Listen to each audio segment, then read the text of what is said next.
Hop, Ah, je t'ai- et je te laisse me dire comment ça va, comment tu te sens. Ah, attends, tu parles là? Ouais, moi j'entends, Ah oui, c'est bizarre, je t'entendais beaucoup moins fort. Est-ce que toi, tu m'entends avec le bon micro? Je crois que je t'entends pas. Oui. Ça va être avec l'ordinateur là. C'est pas avec ça doit pas être les écouteurs. Si je tape là? Ouais, là j'entends. Ah, bizarre. Ça me dit bien que c'est le bon. Je crois qu'on a le même problème que la dernière fois. Il faut que je recharge la page pour être Vas-y, sûr. vas-y. Ouais.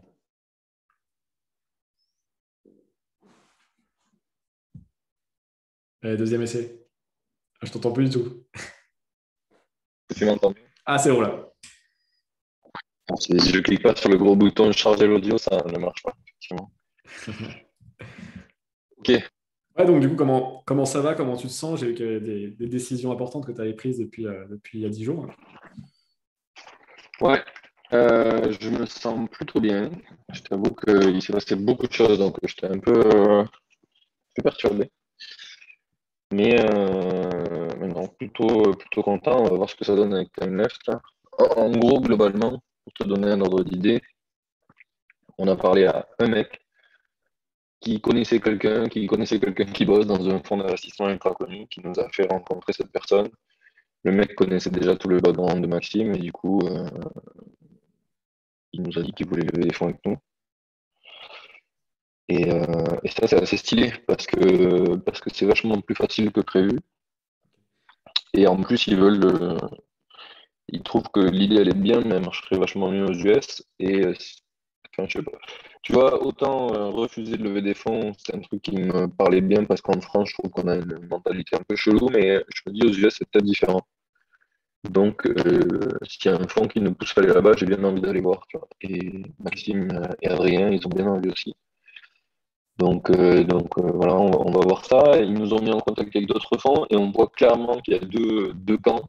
Tu as les mecs qui sont en mode américain, donc ils nous disent levez beaucoup d'argent, allez aux États-Unis. Et tu as les fonds français qui disent vous êtes trop vous demandez trop d'argent pour trop de valuation, vous n'êtes pas prêt encore, ne faites pas ça. Nous, on vous suivra pas pour autant d'argent. Ok. C'est vraiment très drôle. Ouais. Il y a deux J'ai trucs un problème de différents. son. Quand tu parles, en fait, ça tremble un peu comme si le micro il tremblait. C'est bizarre. Ou Et ça ça me vient. fait la même chose quand tu parles. Ah ouais? Attends, bah, je vais rafraîchir de mon côté. On va finir par y arriver. Attends, je sors du Zoom et je reviens. Alors, je regarde de Vas-y. ne pas quitter pour tout le monde. Je te mets en note du coup.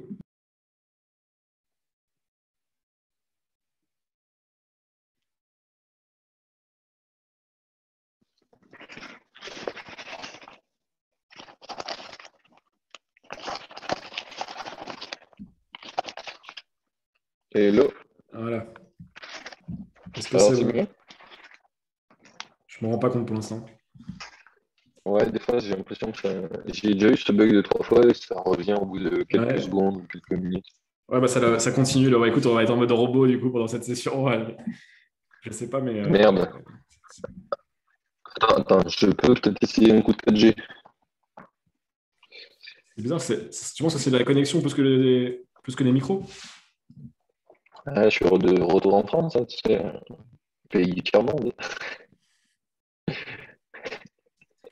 J'enlève mon micro. Je fais les tests. J'enlève mon micro, moi. Vas-y, essaye. Ah, Ouais, c'est toujours pareil. Mais tu sais, j'ai l'impression que ça coupe juste quand on a décidé de parler. Parce que je te vois bien bouger et tout, il n'y a pas de. C'est vraiment lié au son du micro, t'as raison.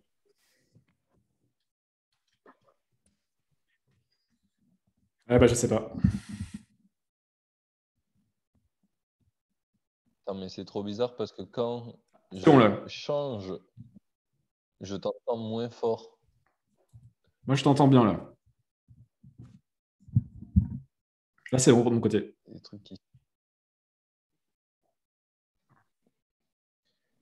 moi aussi, mais je t'entends très peu fort. Ah oui, c'est bon, vas-y. Moi, je t'entends très bien, donc j'espère que c'est le cas pour toi. Ok. Bon, ben, ça a l'air OK. Je suis passé du réglage où il y avait marqué utiliser le micro du système, décidé par le système, à utiliser mon micro. Alors, qu'est-ce que ça change? Une...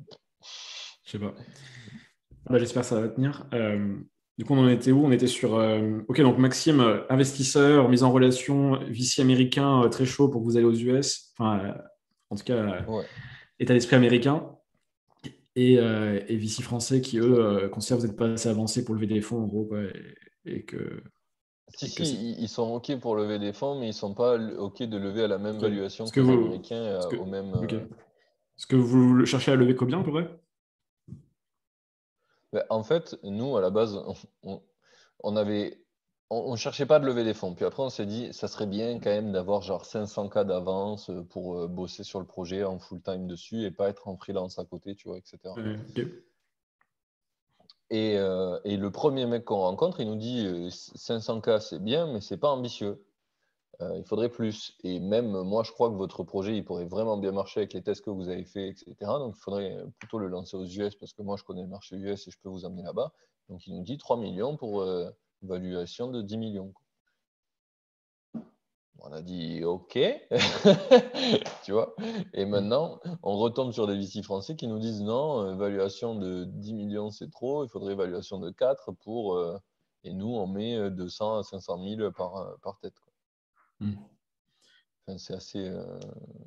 Ouais, après, c'est normal, hein, au-delà de la mentalité, c'est aussi les marchés, à qui vous Ouais, adressez aussi selon. Enfin, tu vois, genre, si tu commences en français, forcément, tu as un marché plus petit. Enfin, tu vois, enfin, c'est normal que les valos soient plus basses en France qu'aux États-Unis. C'est pas que parce que les VC sont débiles ou que sais-je, tu vois. C'est, oui, oui, non, non, mais je pense pas qu'il soit débile. Je pense que le concours fait avec la course au fond est débile, hmm. en France en tout cas. Et du coup. Je pense que je ne serais pas pour, tu vois, si on levait avec des fonds français ou européens qui n'ont pas les mêmes genres d'ambition. Enfin, je serais pas trop d'accord. Ok. J'aimerais bien si c'est que des fonds américains, quoi. Ok. Et au-delà du sujet des fonds, du coup, c'est ça c'est l'élément principal qui a joué sur ta décision là, de te mettre full-time ou quasi full-time, si j'ai compris, là, sur TimeLeft pour les prochains mois.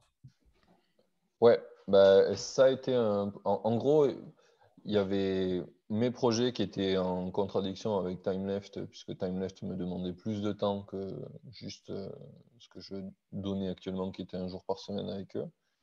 Donc, le projet a besoin de plus que ça. Et la team qu'on a au Vietnam qui fait le tech, ça va pas. Enfin, tu vois, on a arrêté de bosser avec eux là. Donc, en soi, il y a besoin de plus sur le côté tech et moi, je n'étais pas capable de le fournir. Donc, on avait un genre de fight où moi, je ne donnais pas le temps qu'il y avait besoin pour le projet. Ouais. Ça faisait chier Maxime, ça faisait chier Adrien. Enfin, on a discuté plusieurs fois, c'était relou. Euh, il y avait ça, donc c'était soit tout arrêter, soit aller à fond dessus. Et en tout cas, la seule chose qui m'a donné envie de vraiment tenter à fond, c'est le côté, ben, on a une opportunité américaine et d'aller chercher, tu vois, je me dis que potentiellement, peut-être que j'ai eu autant, enfin, j'ai pas aimé le milieu VC en France parce que c'était en France. Et parce que, tu vois, j'ai toujours eu beaucoup d'ambition et il y a un truc de je sais pas, la levée de fonds, ils te font courir vers des trucs que je comprends pas en France et ils sont un peu chelous, je trouve. Et peut-être qu'aux US, tu vois, vu que le marché est plus mature, je comprendrais mieux ce truc-là et ça m'irait plus. Donc, c'est la chose qui me fait dire, OK, levée de fonds, c'est OK avec des Ok. VC américains. Tu saurais préciser un petit peu qu'est-ce que tu attends des VC américains ou qu'est-ce qu'on les. C'est pas une question de défendre les VC, moi je m'en fous des VC. Aujourd'hui, je suis plus dans Oui, cet oui, écosystème. Mais pour voir vraiment d'où vient la motivation, est-ce que c'est une croyance, est-ce qu'elle est bonne ou pas, du coup, la croyance, et pour t'aller vraiment sur quelque chose qui est solide, tu vois, dans ton. Parce que là, oui. Ouais, c'est quand même un move quand même, qui est important pour toi. c'est vrai. Et, et je disais juste pour aussi, parce que je vois, c'est en pas de Vas-y. jugement sur Maxime, moi j'aime bien ce qu'il fait de l'extérieur, mais euh, enfin, il peut avoir l'effet aussi, te retrouver dans un projet qui est cool, tu vois, mais et vous levez grâce à lui, mais tu vois, ça peut être levé, tu vois, pour des mauvaises raisons aussi. Parce qu'en fait, parce qu'il peut avoir du capital, vous partez dans un projet qui peut-être n'a pas de raison d'avoir du Pas capital, tu vois, j'en sais besoin. rien. Tu vois ce que je veux dire? Pas besoin. Mais juste Oui, parce qu'en fait, clairement. c'est Maxime Barbier, il est bien connecté, vous arrivez à lever, tu vois. Alors, Mm. genre, est-ce que si vous aviez tous 20 ans et vous avez le même projet, est-ce que vous leveriez, tu vois? Enfin, est-ce que vous pourriez le lever, tu vois? Ce serait une réflexion à avoir aussi, tu vois. C'est ça.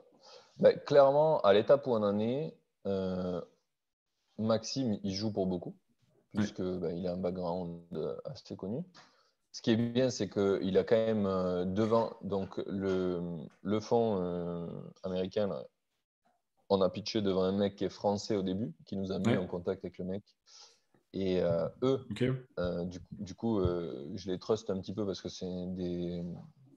Alors, je ne peux pas dire le nom, mais l'entrepreneur en tout cas qui a monté ce fonds, j'y fais vachement confiance. Donc lui, il a dit que c'était le projet, il valait ça pour lui. Donc ça, c'est cool. Et c'est ce qui nous a poussé à nous dire, OK, on va plus dans cette direction aussi, tu vois. Ok. Donc ça, c'est un des points. Si on avait tous 20 ans, clairement, on ne pourrait pas lever parce que le projet, il est jeune, là. En fait, la motivation première de pourquoi on voulait lever, c'était pour avoir des fonds pour être full-time dessus. Parce que, Donc, pour se ben, payer, pour recruter quelques personnes et avancer, quoi. ouais, c'était même pas pour recruter, hein, c'était vraiment pour nous, Ok. être nous trois à fond et payer du freelance, payer des ads un petit peu pour avoir de l'argent pour expérimenter, tu vois. Parce qu'on a des très bonnes pistes sur TimeLeft, mais il faut quand même les valider à plus grande échelle que sur 3000 utilisateurs, tu vois. Ouais. Euh, donc voilà, ça c'est un des points. Et sinon, pour les idées de levée de fonds, c'est quoi les croyances? Euh, il y a deux croyances principales, je pense, qui font que je fais une différence entre les VC US et, euh, et en Europe. C'est- C'est que pour moi, aux États-Unis, c'est un univers où les gens te poussent à réussir plutôt que s'empêche de réussir. Et en Europe, j'ai plutôt l'impression qu'on a tendance à faire ça. On veut, tu vois, limiter les grands vainqueurs, limiter les avancées. Tu sais, c'est un peu, tu connais le dicton qui dit aux US, ils innovent et en Europe, on légifère. On légifère et on réglemente. Ouais. Ouais, c'est ça. On l'avait avec Et donc, RGPD, quand même. et voilà, très bon exemple, qui est une bonne initiative en soi, mais Hmm. qui fout un bordel monstre et qui aide pas Mais c'est pas toujours. étonnant que ça vienne de l'Europe, en tout cas. Oui, clairement, c'est pas étonnant. Et donc j'ai toujours pensé que j'avais une mentalité plus américaine à niquer les règles, niquer le système pour avancer le plus vite possible et faire bien, et après peut-être corriger tous les trucs que tu as pas Hmm. fait bien. Euh, Ouais.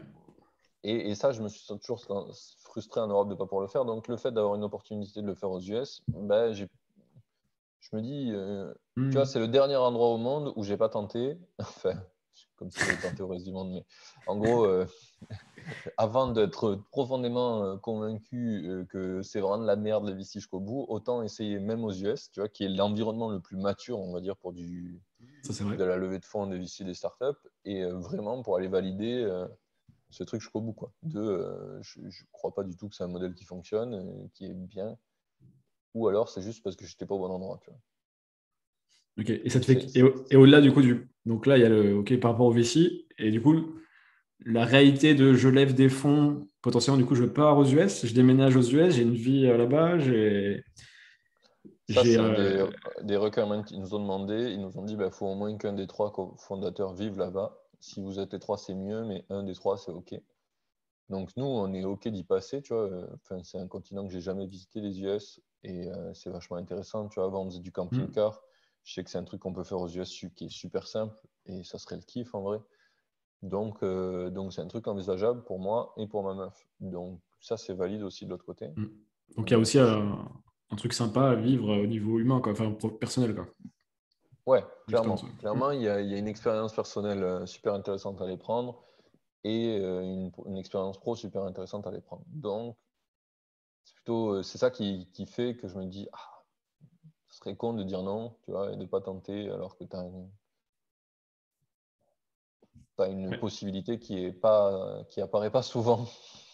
Non, non, c'est clair, bah, c'est pour ça que c'est important de prendre le temps et après, oui, tu as pris ta décision et Il n'y a pas de bonne et mauvaise décision, c'est juste de prendre toutes les, on va dire, Là, de toute façon, tous les points de vue. Tu vois, ouais. la timeline, c'est pour arriver à lever en septembre, normalement. Tu vois.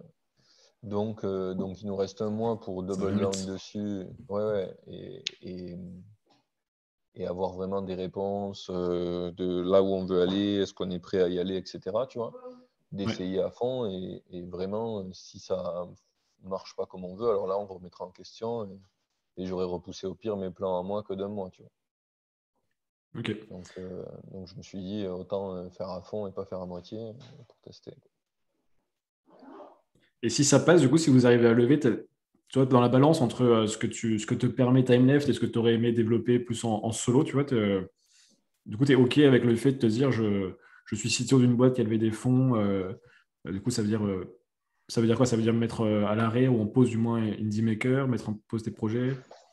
Alors, Indie Maker, c'est hors de question que je mette à l'arrêt. Par contre, je ne vais pas faire énormément d'efforts sur la communauté, etc. Ouais. Je vais être plutôt sur le podcast et en mode comme je faisais avant avec Ashtori, finalement. C'est des petits. Ça restera un side project. Tu vois, il ne va pas mourir, mais ça restera un side project.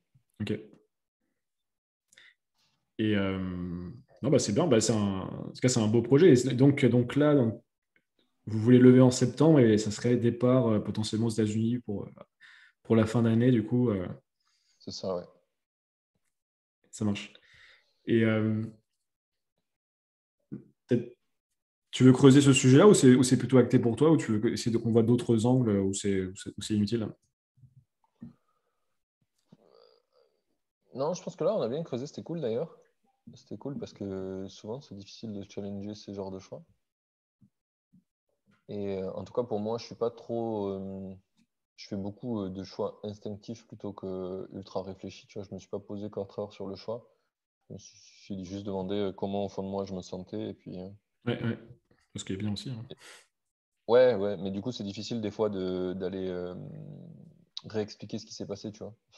Ouais. Quand tu vis tout seul avec toi-même, c'est ok, mais avec d'autres personnes, c'est plus dur. Dire j'arrête tout. Tu vois, genre à Kashtori, quand je leur ai dit que je voulais arrêter, c'était vraiment un truc que je sentais, quoi. C'était difficile de dire une vraie raison. J'avais des raisons, mais c'était le truc le plus fort, c'était vraiment une sensation qui me disait qu'il fallait que j'arrête, quoi. Ouais. Donc voilà. Mais en tout cas, c'est intéressant d'en parler avec toi. Ce que je t'ai dit dans le questionnaire que je t'ai rempli, c'est que je pense que là où on peut avoir de l'impact ensemble et qui me serait vachement utile personnellement, c'est tout ce qui va être sur les habitudes, etc. Ouais. Donc, depuis la semaine dernière, ça fait 4 jours que C'est j'ai la semaine commencé dernière. réellement. Ouais, mais j'ai commencé à faire donc, ce qu'on avait dit, au lieu de partir sur une habitude de 1 minute, X minutes de yoga, je fais une posture de yoga, donc le chien tête en bas, plutôt basique, après avoir fait caca. Et pour le moment, c'est OK. Je vais voir si j'arrive à le tenir plus longtemps, parce que l'autre, la dernière fois, je l'avais tenu 3 jours. Là, je suis à 4. On va voir si j'arrive à faire mieux, si j'arrive à continuer à le faire, quoi. Et je crois que si j'y arrive pas, je peux plus rien pour moi, là. Si j'arrive pas à faire une posture de yoga, je suis un peu... Ouais, on repart de la base aussi, au-delà de la méthode. On en a déjà parlé brièvement la dernière fois, mais c'est vraiment pourquoi tu veux mettre en place des habitudes, quel est le but à long terme de tout ça? Qu'est-ce que ça va changer dans ta vie, tu vois, si tu penses d'avoir des habitudes ou des comportements ou des identités, tu vois, qui te correspondent plus ou que tu veux développer? Tu vois, c'est vraiment le pourquoi aussi qui est important, quoi. Tu fais Oui, pas du c'est sûr. yoga juste pour faire du yoga, tu vois. C'est sûr, mais je disais, je peux plus rien pour moi dans le sens où là, on a vraiment pris l'objectif le plus simple à atteindre, et même ça, c'est difficile pour moi. Ça veut dire que je vais avoir un travail long, long, pour y arriver. Bah, Mais ouais, je vois ce que tu veux dire, mais je pense que ça pourrait même. Alors, le but, c'est pas que tu casses ta série ou que ça se passe mal, mais en fait, cette démarche plutôt c'est une démarche au-delà des habitudes, c'est une démarche de développement personnel, tu vois. C'est oui. pas juste je mets des habitudes parce que parce que c'est cool ou je sais pas quoi, ou parce qu'il faut, tu vois, c'est pas une contrainte. C'est en fait un moment, je veux que ma vie aille dans telle direction, tu vois, de manière générale, que tu peux définir de manière plus précise. Donc, je sais pas, je vais être c'est souvent lié aux identités, hein, donc je vais être en meilleure santé, genre plus confiance en moi, je veux, je sais pas, je veux quelque chose. Et l'habitude te permet d'aller tendre vers ça, tu vois. C'est juste un système qui t'aide à progresser. Bah, c'est ce qu'il dit dans Atomic Habits, que c'est les 1% que tu t'améliores tous les jours qui fait qu'au bout de plusieurs C'est ça. années, tu es à fois, je sais pas combien, tu vois, par rapport au temps d'aujourd'hui, quoi. Donc, c'est comme si tu améliorais ton code de 1% tous les jours et à la fin, tu avais une super bécane. De ouf. De ouf. Ce serait beau plutôt que de te dire, toi, et c'est ouf parce que tu te dis, plutôt que d'être comme un bourrin, tu vois, un mec qui soulève des poids hyper lourds, tu vois, comme quand tu codes, par exemple, tu te dis, ok, là, je vais faire un super projet et en fait, je vais travailler comme un ouf de 12 heures par jour pendant 3 jours. Bah, les habitudes, c'est tout l'inverse, quoi. C'est comment en 1 minute par jour, j'ai un super projet dans un an, quoi. C'est Donc, ça. c'est un dollar, quoi, normalement. Oui, ou presque. Mais ouais, non, franchement, c'est trop cool et c'est pour ça que je veux apprendre à savoir le faire. Mais j'ai vraiment l'impression que j'ai tout fait dans mon système en gros, pour me permettre d'apprendre plus. Parce qu'à un moment donné, je pensais que mon principal besoin, c'était d'apprendre et pas de construire, tu vois, juste d'apprendre. J'ai tout fait pour créer un max de chaos, parce que c'est quand tu as du chaos dans ta vie que tu apprends des choses. Donc, du coup, j'ai créé des systèmes qui font que je défais les habitudes plutôt que je les crée pour justement créer du chaos et apprendre plus. Mais du coup, ça veut dire que maintenant, si je veux créer un système, donc on va dire, j'ai suffisamment, enfin, j'ai énormément appris de trucs. Et donc maintenant, il faut plutôt passer sur un mode où je vais essayer de plutôt durcir des choses plutôt que les casser pour progresser vraiment et m'améliorer. Et du coup, il faut que je défasse tout ce système que j'avais de. T'as peur de perdre ce chaos avec les habitudes? Bah, Oui, clairement, parce qu'en fait, le truc, c'est que vivre dans le chaos, c'est devenu une habitude, tu vois, c'est ça là, le plus Oui, oui, je con. comprends. Et du coup, bah, c'est cool, c'est facile. Mais Tu vois, ouais. C'est un bel objectif, c'est de se dire comment je trouve cet équilibre entre ordre et chaos. Et Mm. c'est tout le propos. Alors, je sais pas si tu vois qui c'est ou si tu as déjà suivi, mais c'est ce dont parle Jordan Peterson, le psychologue américain dont on entend de plus en plus parler, qui a écrit 12 Rules for Life et qui est un livre, du coup, bah, le sous-titre en français, c'était Un antidote au chaos. Donc, c'était un bouquin qui te faisait aller du chaos à l'ordre. Peut-être qu'il pourrait il y a des résumés sur Internet, il y a des trucs cool, ça pourrait t'intéresser.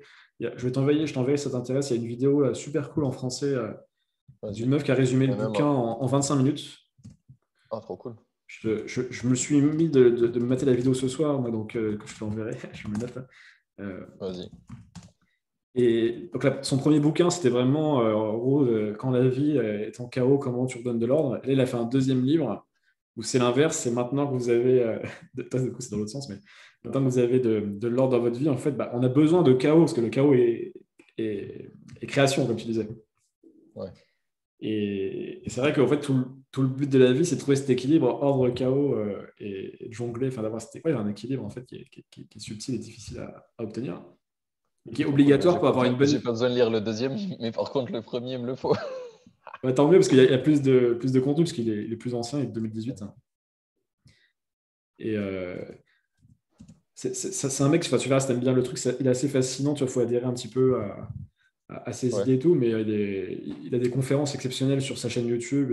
Enfin, c'est devenu une espèce de gourou maintenant. Hein. Il est suivi par des millions de personnes. Il a vendu des millions de livres. Euh, L'effet américain, c'est toujours ça. ouais, ouais, non, c'est clair. Je sais plus le nom de la chaîne, mais ouais, j'en trouverai. Mais Ouais. Tu me l'enverras après. ouais, ouais. Oui, je ferai ça plus tard. Et je sais pas si tu connais Human Design. Le système Human Design, bah, je Ouais. vois de nom ce que c'est, mais je ne me suis jamais intéressé personnellement. Et c'est rigolo qu'on parle de ça parce que ça vient de faire écho. Donc, il y a 1 an et demi, quelque chose comme ça, j'ai fait un coaching Human Design. Enfin, c'est pas vraiment un coaching. En gros, Human Design, c'est un peu comme l'astrologie. Tu donnes ta date de naissance et YOLO, tu as ton profil. Ce Ok. qui est fou, c'est que ça marche assez bien. Ça décrit des choses assez précises et pertinentes. C'est très bizarre. Et dans Human Design, en fait, tu prends un coach qui va t'expliquer tout ce qui se passe. Parce qu'en gros, Human Design, c'est gratuit. Tu mets ta date de naissance à tout ton profil qui apparaît sur le site. Mais après, il faut savoir qu'est-ce que ça veut dire, tous les trucs. Et donc, du coup, pour ça, tu as besoin de quelqu'un qui t'explique. Sinon, tu passes 6 ans à comprendre, à faire des formations en ligne. Tu peux le faire, mais c'est un peu long. Et du coup, ben, j'ai payé un meeting avec un coach. Là, c'est pas longtemps, c'est 2 millions ou 3 quarts d'heure. Ça m'a coûté 75 €, je crois, un truc. C'était pas très cher. Et du coup, dans le profil qu'elle a fait, et ça fait vachement écho à ce qu'on est en train de dire là, c'est qu'elle disait que, en gros, de ce qui était dessiné, mon profil jusqu'à genre 30 ans, c'est quelque chose comme explorateur. Je sais pas exactement le terme, mais tu le vois il y a des échos avec le 16 personnalités là. Ouais, MBTI. MBTI, ouais, bien joué. J'ai un problème avec les noms, moi. Et donc, du coup, en gros, jusqu'à 30 ans, c'était un profil explorateur. Et à 30 ans, il y avait un genre de truc charnière qui, ouais, un basculement qui fait que soit, en gros, tu n'arrives pas à sortir de ce mode-là.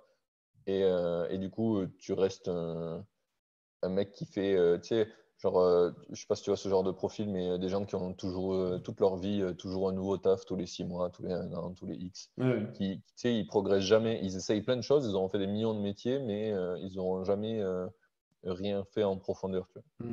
Et c'est cool au début de ta vie, mais au bout d'un moment, en fait, tu stagnes dans ça, quoi. Et du coup, c'est ce qu'elle disait, c'est clairement, typiquement mon genre de profil. Où tu fais ça. Et donc, du coup, à 30 ans, c'est le moment charnière où tu es censé inverser ça. Et les meilleurs profils qui ont le même profil que moi, ils arrivent à le faire et d'un coup, ils deviennent un méga expert de quelque chose et assez reconnus. Et il y a des profils, je ne sais plus les noms, mais il y a des gens qui ont le même type de profil que moi qui sont vraiment connus sur des expertises particulières. Et donc, ça, c'est les bons exemples. Ouais. Alors, ça ouvre plein de sujets. Je te fais une parenthèse rapide, mais c'est complètement ma lecture du moment. Je suis en train de lire un livre qui s'appelle Range.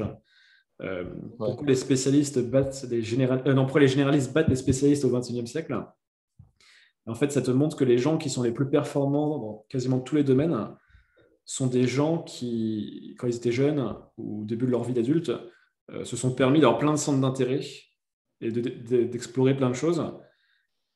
Typiquement dans le sport, tu vois, il vaut mieux. Il donne l'exemple de Roger Federer et Tiger Woods. T'as Tiger Woods qui, lui, était une légende. À 8 mois, il tenait un club de golf. À 3 ans, il gagnait des tournois, il battait les gens de 12 ans. Enfin bref, c'était un fou. Et à l'inverse, t'as Federer, lui, qui a fait plein de sports et qui, à 14 ans, ne savait même pas encore que le tennis, ce serait son sport numéro 1. Ce qui n'a pas empêché d'être un des plus grands joueurs du tennis. Et en fait, donc ils comparent ces deux-là, donc les deux ont réussi. Et après, ils disent, mais dans la vraie vie, du coup, c'est quoi le mieux, en fait? Et clairement, le problème qu'ont les gens qui sont trop spécialisés trop vite, c'est qu'en fait, quand tu travailles dans un environnement complexe, donc typiquement ton environnement, ou nos environnements, mais en général, en fait, ce qui fonctionne, notamment dans la science, c'est de comprendre par l'abstraction et les analogies, en fait, pour trouver des réponses. Et si tu es bloqué dans ton domaine, en fait, ton monde est trop limité et du coup, en fait, tu ne sais pas résoudre des problèmes complexes parce que tu as une vision trop restreinte et tu ne sais pas faire des analogies abstraites. Pas des analogies par c'est un pléonasme, c'est forcément abstrait.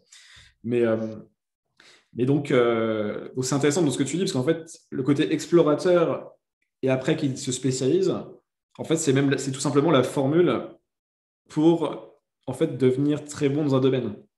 Aujourd'hui, ça a été prouvé que vaut mieux ce parcours que l'enfant prodigue, tu vois, prodige qui en fait devient complètement fou en plus pour plein d'autres raisons à 30-40 ans. Mais et tu vois, le seul endroit où c'est discutable, c'est les environnements un peu fermés et connus comme les échecs, tu vois, typiquement. Tu vois, il y a un truc, c'est cadré, c'est limité, tu vois, même s'il y a beaucoup de possibilités.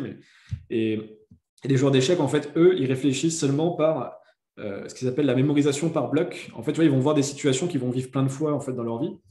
Et en fait, ils vont juste, en fait, c'est juste par la mémoire en fait, et la reproduction. Mais ils ne sont pas capables de réfléchir de manière abstraite et de réutiliser, en fait, si on les sort un peu de leur contexte, tu vois, typiquement, quand ils jouent avec un robot, par exemple, tu vois, quand les bots ont commencé à battre les joueurs d'échecs, ou dans d'autres disciplines comme on a vu avec AlphaGo par exemple sur Netflix. Je ne sais pas si tu avais vu ce reportage. En fait, les gars-là sont incapables, en fait, quand on les sort de leur système classique, de réfléchir. Donc, en fait, ils ont l'air hyper intelligents, mais ils ne sont pas du tout intelligents. En fait, c'est juste qu'ils sont bons pour reproduire des choses qu'ils ont vécues plein de fois. Mais dès que tu les sors un tout petit peu, tu vois, Dès lors, dans C'est autres... c'est exactement ce qu'on fait avec le machine learning, quoi. Ils ont été entraînés pour Ouais, quelque chose et ouais, tu c'est ça. sors du contexte. Ouais. Au final, le machine learning, c'est l'amélioration d'un humain qui est. Oui, c'est ça, c'est le fait de jouer 1 milliard de parties en 10 minutes, tu vois, ce que pourra jamais faire un humain pour les échecs. Mais par contre, donc ça, c'est les environnements vraiment limités, tu vois, connus. Et par contre, la vraie vie, c'est complexe. Je sais plus comment ils appellent ça, mais c'est pour te dire en tout cas que ça peut permettre de te rassurer aussi, je t'ai besoin de te rassurer là-dessus, ou en tout cas, cette trajectoire que tu peux avoir aujourd'hui, en fait, elle va te bénéficier dans tous les cas dans le futur, quoi. Ouais. Ouais, je t'abordais ce sujet-là parce que vraiment, elle a mis le point clé et Ouais. c'est ça qui Ça me permet de fait comprendre. penser maintenant. Ouais. Ouais, c'est le côté, c'est le problème de ton genre de profil. C'est que tu peux te conforter dans ce chaos permanent et du coup y rester toute ta life et rester ultra généraliste. Et du coup, mais là, tu es perdant du coup, parce que face à des gens qui se sont un peu spécialisés, bah, tu as moins de valeur. Alors qu'en vrai, tu as plus de valeur parce que tu es plus généraliste et tu connais plus de choses. Et du coup, tu as énormément de connaissances que tu n'appliques pas très bien. Tu Ouais. Et, et donc, c'est quoi la question, c'est comment tu arrives à faire cette bascule maintenant? Tu te poses cette question. vois. Ouais, ouais, clairement, c'est comment j'arrive à le faire. Puisque je sais que j'ai une difficulté pour ça. Apparemment, en human design, je ne suis pas encore convaincu que ce soit ultra ouf, mais c'est quand même assez impressionnant. Ça dit un peu la même chose, et c'est un peu ce que j'ai ressenti empiriquement. Ouais, la vraie question maintenant, c'est comment j'y arrive à basculer vers quelque chose de plus spécialisé, de moins générique, parce que, Est-ce comme que tu as c'est dit, pas tu ce que vois, tu es en train de faire un peu alors, je sais pas si c'est en ligne de compte, mais est-ce que tu fais que ton move avec TimeLeft, potentiellement, c'est une manière aussi de se spécialiser, en tout cas de s'engager dans un projet. Euh, c'est vrai, Par rapport à c'est avant, tu vrai. avais toujours plein de projets et même Indie Maker était pensé pour voilà, toujours faire des side projects, de faire beaucoup de choses. Euh, Là, je me range sur un projet, entre guillemets. C'est vrai, c'est vrai. C'est un peu d'ailleurs ce que m'a dit Maxime au tout début, quand on s'est rencontrés. Il m'a dit, on kiffe ton profil, mais en vrai, on a super peur, vu ton historique, que dans 1 mois et demi, tu nous dises, ouais, j'ai envie de faire autre chose. Ou 1 an, ou 2 ans. Parce que je ne suis pas resté. Enfin, le temps que je reste sur un projet, c'est 2 ans, 3 ans max. Tu vois. Ouais. Cachetori, c'était le plus long. Donc ça tend à aller de plus en plus loin, mais j'ai encore un peu de mal à faire ça. Et tu vois, même Maxime l'avait ressenti. Donc ouais, c'est un peu le move que je suis en train de faire, mais pourtant, tu vois, ce que j'allais faire avec Indie Maker, c'était tout l'inverse. Maintenant, je penche vers l'autre côté, mais c'est quand même, je suis pas convaincu de ce que je fais encore. C'est pas simple, quoi, pour moi. Et souvent, ça me fait peur en plus.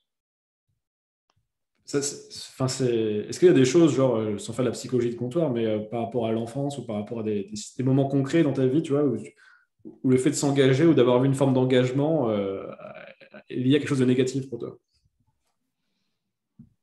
Hmm. C'est intéressant comme question. Qu'est-ce qui aurait pu faire ça? Ou à quel moment ça m'aurait fait peur?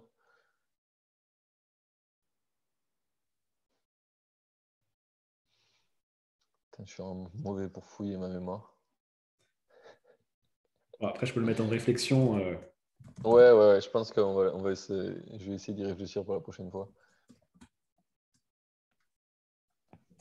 C'est vrai que ça pourrait être intéressant de savoir. Ça pourrait être clairement intéressant parce que du coup, si tu sais c'est quoi le déclencheur, tu peux bosser dessus, quoi. Et souvent, alors, je ne suis pas du tout spécialiste, hein, mais souvent, c'est l'enfance entre 0 et 7 ans, sont les peurs qu'on a ou les croyances limitantes. Ouais, Et le plus souvent, même entre 0 et 3 ans. Donc, c'est normal que ce soit difficile de trouver. ouais, Et ouais. c'est pour ça que tu as tous des gens qui travaillent, des thérapeutes qui travaillent sur t'aider à te reconnecter à l'enfance, etc. Alors qu'en fait, on ne s'en souvient plus, hein. À 3 ans, tu n'as pas de mémoire. Ah oui, oui, oui. Bah, je crois que j'ai un souvenir quand j'ai 6 ans, mais avant ça, j'ai rien, quoi. Ouais, Et ouais, après, donc, tu vois, donc c'est très difficile de retrouver, mais ça peut être lié à ça. Donc, bon, après, voilà, je te laisserai réfléchir, on en reparlera. Mais après, il y a des gens je ne suis pas du tout spécialiste là-dessus, mais il y a des gens qui t'aident à Ouais. creuser. Après, on adhère ou pas. Tu vois, moi, j'ai une ex qui était à fond là-dessus et qui faisait de la thérapie, etc., qu'elle explorait ces moments du passé. Donc après, c'est comme tout. Hein, est-ce qu'on adhère ou pas? Est-ce qu'on est prêt à investir de l'argent là-dessus ou pas? Mais en tout cas, c'est intéressant de se dire, c'est forcément lié à quelque chose, tu vois, ça c'est sûr. Une peur d'engagement, c'est lié à quelque chose. Il y a aussi, Peterson en parle très bien, donc je pense que ça va t'intéresser, Peterson, par rapport à tes problématiques actuelles.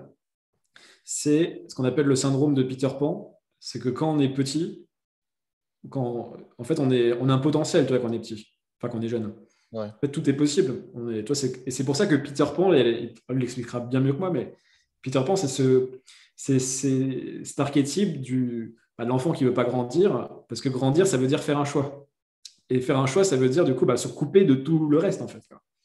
Et c'est ça qui fait peur, en fait, à Peter Pan et à la plupart des gens, et qui fait qu'il y a beaucoup c'est un vrai fléau dans notre société. Hein, euh, on ne devient jamais vraiment adulte parce qu'on va jamais faire de choix. Et en fait, ça voudrait dire que devenir adulte, en fait, c'est faire cette bascule, en fait. Tu vois, et ça peut être dans le boulot, mais ça peut être aussi dans les relations. Toi, c'est typiquement se marier avec quelqu'un, tu vois, et vouloir une relation long terme, tu vois, sur des décennies, c'est se couper de beaucoup de choses aussi, tu vois, au niveau relationnel. Oui, c'est vrai. Et donc ouais, c'est un vrai sujet, c'est qu'on est un peu une génération Peter Pan, alors pour plein de raisons. Hein, aussi dans les relations, on pourrait aller sur les sites de rencontres, ces trucs-là qui font que tu es un peu catalogue le magasin. Enfin, bref, on est poussé pour plein de raisons, je ne vais pas forcément rentrer dans le détail là-dessus, mais au niveau relationnel et puis au niveau professionnel, en fait, on voit tellement, il y a tellement une loupe aujourd'hui sur les succès, sur tout ce qui est possible de faire, que ça fait flipper en fait de choisir, quoi. Parce que tu te dis, putain, en fait, là, je suis en train de travailler sur ce projet, et peut-être, je sais pas, t'intéresses à la crypto, tu dis, en fait, je vais peut-être louper un énorme truc dans la crypto, je vais peut-être louper, je sais pas, il y a les NFT, il y a machin, tu as l'impression que de tous les côtés, il y a des Ouais. super projets. Et c'est tôt de se dire, je vais me commit, je vais m'engager dans un projet. Et, euh, et c'est pour ça, tu vois, je pense que ce qui est intéressant, c'est de se dire, et c'est ce que tu as fait qui est bien, quelle vie je vais avoir dans ce projet-là. Et en fait, même si ça ne fonctionne pas, tu vois, est-ce que je vais kiffer vraiment déjà? Est-ce que ça va m'apporter quelque chose? Est-ce que j'aime la vie au quotidien que je vais avoir avec ce projet, par exemple, de partir aux États-Unis, de monter un projet avec des VC américains? Parce que parce qu'au final, le résultat, tu ne maîtrises pas, quoi. Clairement. Et Et c'est vachement cool ce que tu dis, ça m'a fait penser que j'ai pas l'impression d'avoir peur de faire des choix, mais par contre j'ai peur de m'engager à les tenir. Tu vois, pour moi, c'est toujours réversible, tout, à ouais. part la mort. Et le fait de dire qu'une chose, ben, on s'y engage pour, je sais pas, X années ou à l'infini, ça c'est vraiment difficilement concevable pour moi. Tu vois, genre je m'engage à fond à certaines conditions. Et ces conditions, si elles sont plus respectées, je me désengage. C'est ce qui Mais, fait d'ailleurs énormément peur à ma meuf. mais tu vois, en fait, les deux ne sont pas incompatibles. Tu vois, typiquement, dans le couple, vous avez en tant que personne, en tant que couple, vous avez des valeurs. Il y a peut-être des règles, je ne sais pas si c'est le bon terme, des principes, des règles. Et en fait, la relation peut très bien se passer ad vitam aeternam, tu vois, enfin, le plus longtemps possible. Mais il y a peut-être des choses qui casseraient la relation, tu vois. Et en fait, c'est ce qui fait que votre couple est. C'est ce qui, d'un côté, fait que votre couple est réel et solide, et en même temps, c'est ce qui. Tu vois, s'il n'y a pas de règles, il n'y a pas de couple non plus, tu vois, au bout d'un moment. Vous n'avez pas de valeurs communes, tu vois, vous devez partager quelque chose. Ah, tu m'entends? Je crois que je t'ai perdu.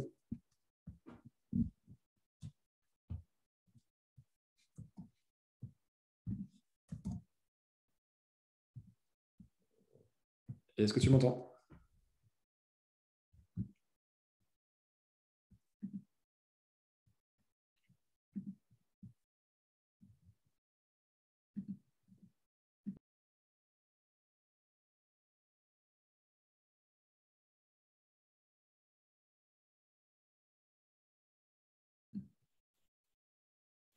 Ouais, tu m'entends? Allô, allô? Est-ce que tu me vois? Est-ce que tu m'entends?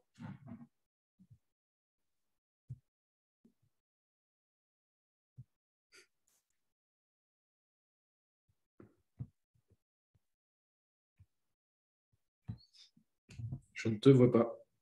Ah, tu m'entends? On a eu une coupure de réseau tous les deux en même temps. Je sais pas, mais là, je t'entends. Je te vois pas. Mais en tout cas, je t'entends. Ah oui, oui, c'est normal, tu n'as pas mis la vidéo. Là, c'est mieux. Bon, il y a le son robotique qui est revenu, mais bon, c'est une session compliquée d'un point de vue Attends, attends. technologique. Mais au moins, on avance sur des sujets plus importants que la Euh, technologie. Vas-y. Ah, je t'entends plus là. C'est bon. Oh là. Non. Allô, allô. Ouais, je t'entends, mais c'est saccadé là. Quoi? Ouais, tu déconnes. J'en ai marre Ça, d'être dans le tiers-monde. Ah, c'est la 4G. ça a l'air Pas mieux. de nouveau Internet? Moi, enfin, a priori, j'ai Internet, j'ai essayé à Là, je côté. suis en 4G, hein. On n'a plus d'Internet du tout. Tu m'entends? Ah oui, ah oui, non, la box, là, elle est en place. Ouais, je t'entends, mais c'est pas très fluide, quoi. Parce que je vais tenir le téléphone comme ça. C'est mieux, là? Et une antenne. Ouais, non, mais j'en ai marre du tiers-monde.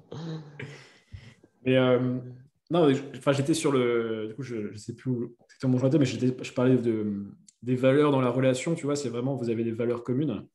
Et c'est ça qui fait le couple aussi, quoi.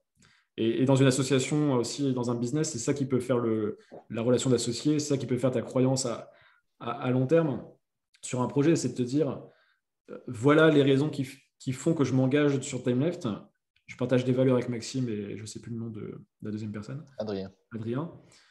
Et on a telle mission et en fait, tu es prêt. En fait, en fait tu valorises tellement ça que tu es prêt à ce que le reste qui est en dessous, en fait, ben, qui soit moins priorisé que TimeLeft.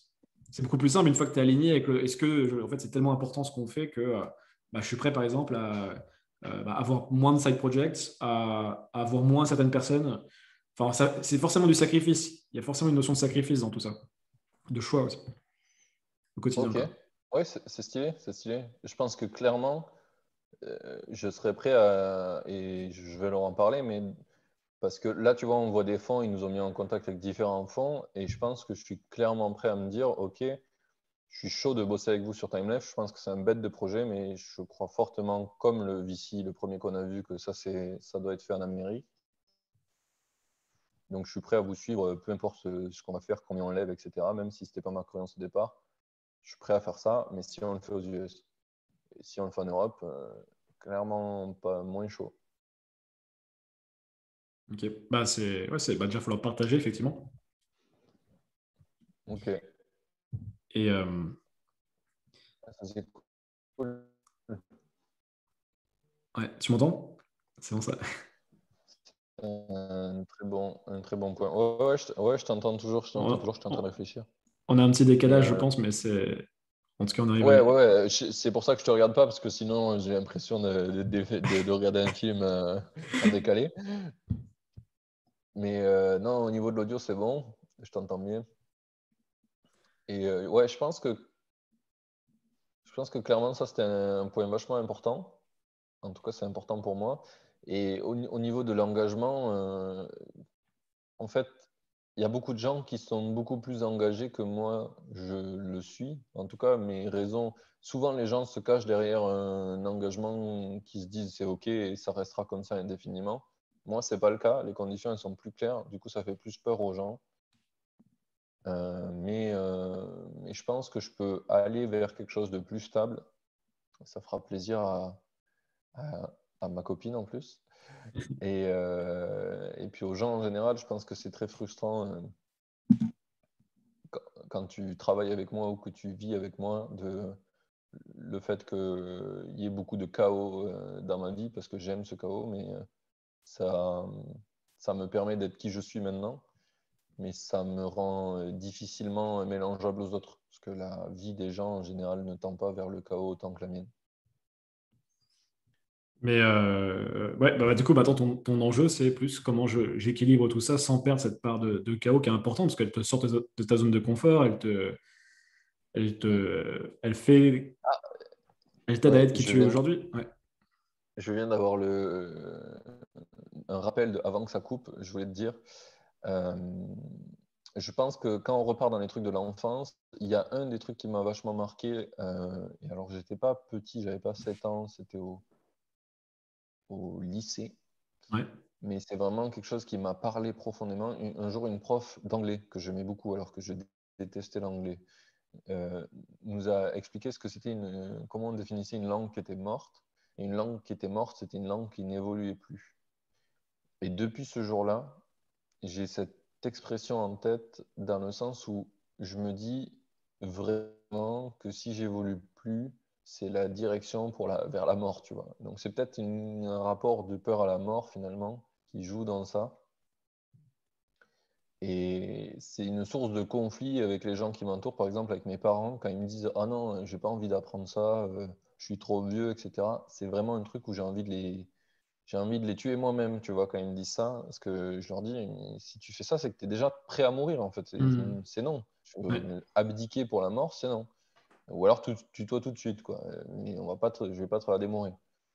Et c'est vraiment un truc qui fait énormément écho chez moi, donc il y a quelque chose à aller creuser Et dans si, cette ouais. direction, je Et si pense. tu ramènes ça avec les habitudes, tu vois, en quoi est-ce que les habitudes sont quelque chose qui t'empêche d'évoluer, d'apprendre? Euh, ouais, alors Shannon, justement, elle m'a parlé de ça. Elle m'a dit pour elle, c'est une façon d'évoluer, tu vois, de prendre des bonnes habitudes. Mais pour moi, prendre des habitudes, c'est s'enterrer dans un chemin et du coup, tu Hmm. le changes plus. Donc, du coup, pour moi, c'est le chaos qui permet de changer et pas l'habitude dans ma croyance, tu vois. Et Ouais. donc, du coup, bah, forcément, prendre des habitudes, ça, c'est mourir, tu vois. Ouais. Le résumé rapide. Mais je comprends, du coup, tu pars de ce schéma-là, donc c'est là où tu en es. Mais c'est là où, tu vois, Atomic Habits, tu vois, bah, c'est ce que tu crois ou pas à sa thèse, tu vois. Parce que si tu prends n'importe quel sujet, tu vois, tu te dis que si je m'améliore de 1% par jour sur telle thématique, je deviens très bon. Et du coup, je me développe personnellement, j'évolue, tu vois, je peux atteindre des limites que peut-être en comptant sur le chaos, c'est aussi compter sur la chance aussi, tu vois. Clairement. Le chaos, c'est. En fait, l'avantage de l'habitude, c'est que tu as une sorte de. Tu peux le voir, une maîtrise qui est pas une prison, mais une maîtrise plutôt j'ai plus d'emprise sur mon destin, quoi, sur ma réussite. Parce qu'en fait, bah, je sais que je mets les actions au quotidien pour aller là où j'ai envie d'aller et nourrir mon ambition. Enfin, servir mon Mais ambition. ça, c'est sûr que je ne sais pas du tout le faire. Je Mm. sais énormément évoluer par le chaos et le hasard. Finalement, j'arrive à Mm. atteindre des trucs que des gens ont du mal à atteindre méthodiquement. Ouais. Mais par contre, atteindre des choses méthodiquement, c'est vraiment... je ne comprends pas comment faire. Et quand je le fais, j'ai l'impression de ne pas y arriver. Et donc, je m'auto-décourage. Enfin, il n'y a rien qui est... C'est vraiment tout un truc à apprendre, tu vois, du début. Ouais. Mais déjà d'avoir la conviction au bout d'un moment que ça peut être utile et qu'en fait, surtout de ne pas avoir la peur que tu ne perdras pas cette part d'imprévu, de chaos. Le but, c'est vraiment de composer avec les deux. Et, et je pense que c'est d'ailleurs une bonne habitude, encore une fois, on l'avait déjà dit, mais de se laisser de l'imprévu dans ses journées, que tout soit pas réglé à la minute. Mm. Et tu n'es pas obligé d'être quelqu'un qui fait ce qu'on appelle du time blocking, qui dit voilà, de 8h à 8h30, je fais ça, de 8h30 à 2h, je fais ça, etc., etc. Ou de dire je fais telle activité tous les lundis à telle heure. Il y a d'autres manières de mettre en place des habitudes, tu vois. Oui, C'est... oui, c'est ce que là j'essaie de faire et que tu m'aides à essayer de faire. Mm. Effectivement, je pense que j'ai plus de chances d'y arriver dans ce sens-là et ça me plaît bien cette idée-là parce que ça a pas l'air de trop altérer le chaos, tu vois. Et ça, c'est important pour moi. Après, forcément, il faut abdiquer sur le côté de je ne pourrais pas avoir que du chaos parce que de toute façon, c'est pas ça que je souhaite. Mais ça, c'est mental, tu vois. Au fond de moi, j'ai l'impression que je le souhaite encore. Donc il faut arriver à souhaiter moins de chaos et un peu plus de place pour des habitudes, des bonnes habitudes et construire des choses autrement maintenant. Ça va Et, être c'est un travail. Enfin, ce qui est bien, c'est Au final, bon, ça, c'est ça qui est cool avec le coaching aussi, mais c'est que tu as le temps. Toi, tu n'es pas non plus dans l'urgence. Tu vois, ta, ta vie n'est pas une catastrophe en ce moment parce que tu n'arrives pas encore à mettre tes habitudes en place. Tu vois. Il faut réussir à se dire, voilà, Oui, je vais prendre le temps d'apprendre comme ça. Tu vois, tu avais la bascule des 30 ans, ça se fera quand ça se fera.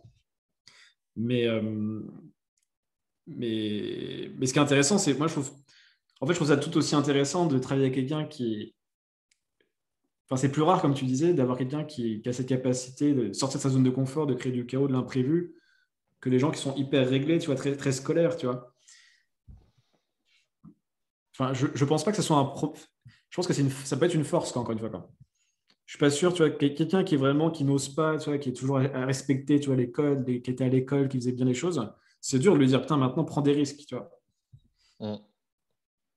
Donc, il faut aussi Oui, accepter cette part de toi et te dire, en fait, c'est cool d'avoir grandi comme ça, et en fait, ça fait une force.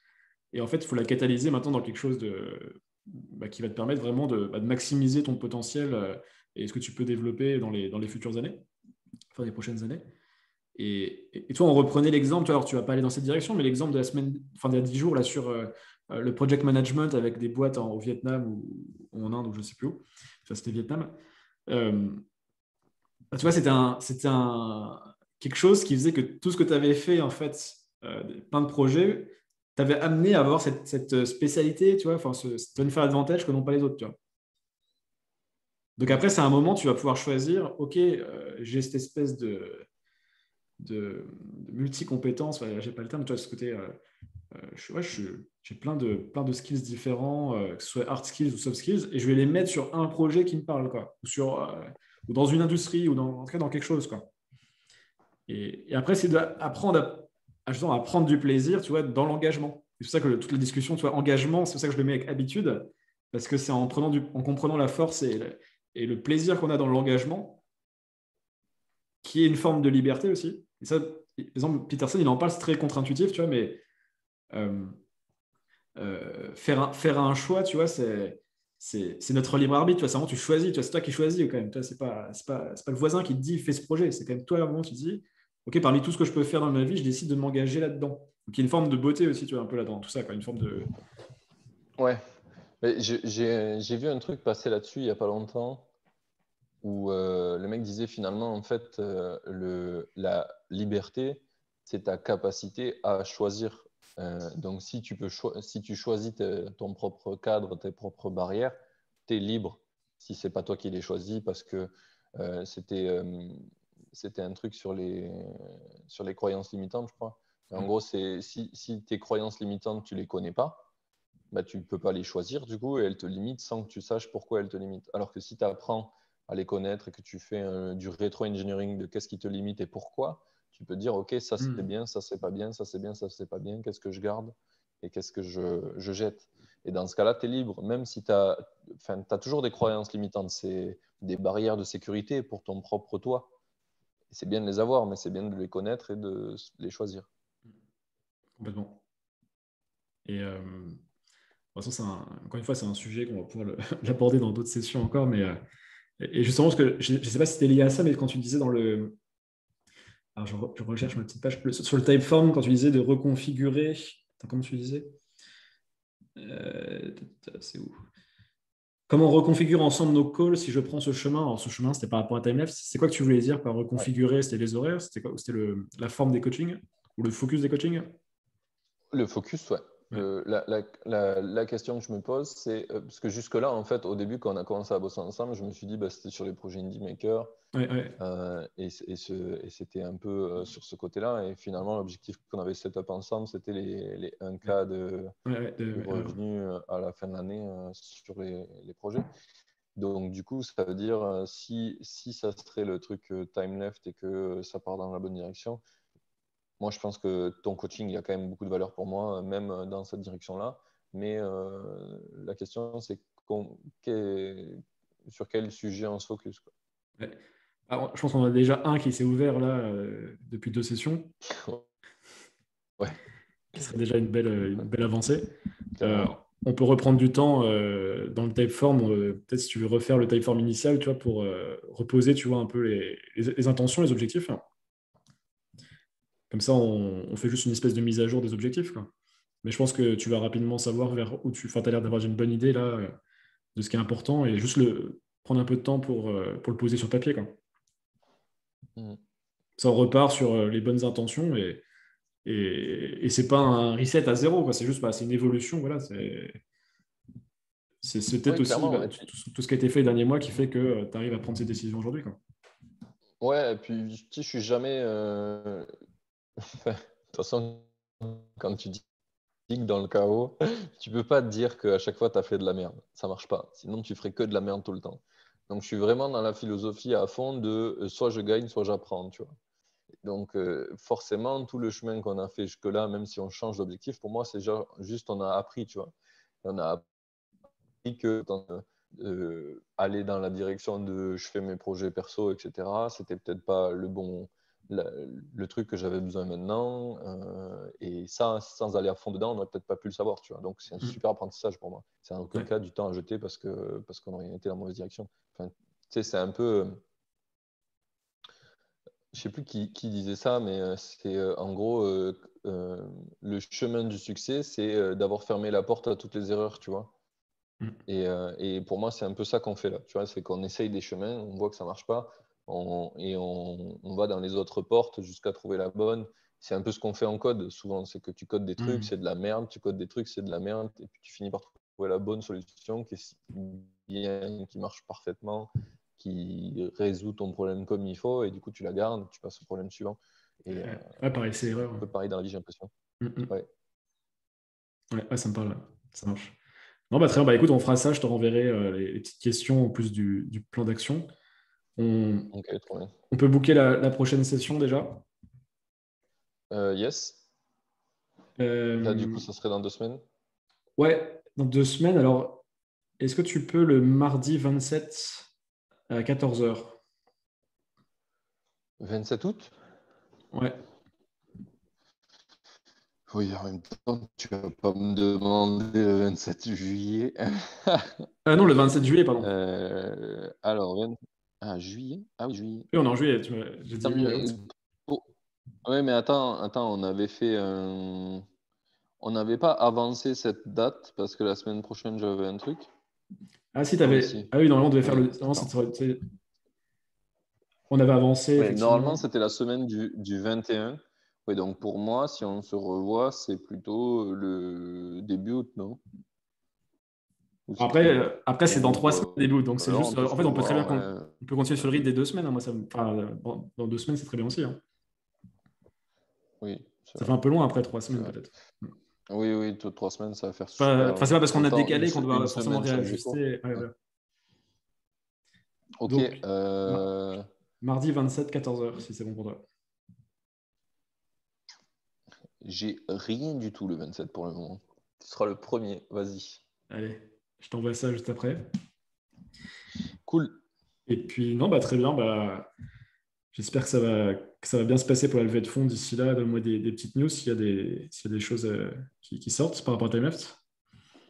Ouais, ouais, ben, on va voir dans la direction où ça va. Puis je vais prendre le temps de parler avec eux pour un peu donner mes intentions. De toute façon, je les vois la semaine prochaine, donc je vais pouvoir le faire. Je vais me le noter là et je le ferai quand je suis avec eux. Je pense que ça sera top. Ça marche. Mais ça peut vraiment être cool parce que du coup, là, j'ai vraiment une vision claire de qu'est-ce qui m'irait, qu'est-ce qui m'irait pas, quoi. Ouais, Donc ça, c'est parfait. cool. Ça, c'est cool. Et puis en plus, dès le départ, je leur ai dit que lever des fonds, je passais ma vie à dire que c'était de la merde sur Indie Maker. Donc je me voyais mal aller lever des fonds. Et ils m'ont dit, ouais, mais ça serait bien quand même qu'on ait un peu de fonds pour faire avancer le projet. Et je comprenais le point là, puisque le but, c'était juste d'être full-time. Tu vois, c'était ça le premier projet à l'origine. Puis après, il y a eu le mec américain qui a dit beaucoup plus. Donc je pense que, ouais, je pense que c'est un sujet important pour en parler, quoi. Très bien. Tiens-moi au courant en tout cas. Ok. Allez, salut Martin. Passe une bonne Salut, journée. merci. Ouais, Ciao. salut.